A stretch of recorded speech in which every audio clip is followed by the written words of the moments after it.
السلام علیکم ورحمۃ اللہ وبرکاتہ۔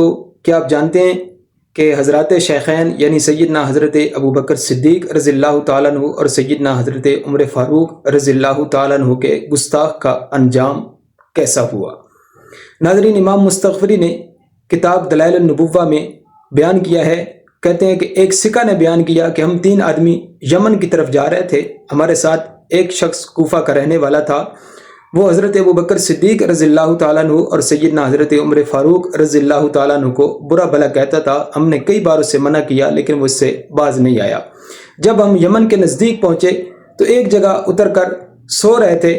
جب کوچ کا وقت ہوا تو ہم سب نے اٹھ کر وضو کیا اور اس کو جگایا۔ اٹھ کر وہ کہنے لگا، افسوس، میں تم سے جدا ہو کر اسی منزل میں رہ جاؤں گا۔ میں نے خواب میں نبی کریم صلی اللہ علیہ وسلم کو دیکھا کہ نبی علیہ السلام میرے سرہانے کھڑے ہو کر فرماتے ہیں، اے فاسق، تو اسی منزل میں مسخ ہو جائے گا۔ ہم نے کہا وضو کر۔ اس نے اپنے پاؤں سمیٹے۔ ہم نے دیکھا کہ انگلیوں سے اس کا مسخ ہونا شروع ہوا اور دونوں پاؤں اس کے بندر کی طرح ہو گئے۔ پھر گھٹنوں تک، پھر کمر تک، پھر منہ تک، سینے تک مسخ ہوا اور وہ بالکل بندر بن گیا۔ ہم نے اس کو پکڑ کر اونٹ پر باندھ لیا اور وہاں سے روانہ ہوئے اور غروب آفتاب کے وقت ایک جنگل میں پہنچے۔ وہاں چند بندر جمع تھے۔ اس نے جب انہیں دیکھا تو رسی توڑوا کر جا کر ان میں ملا۔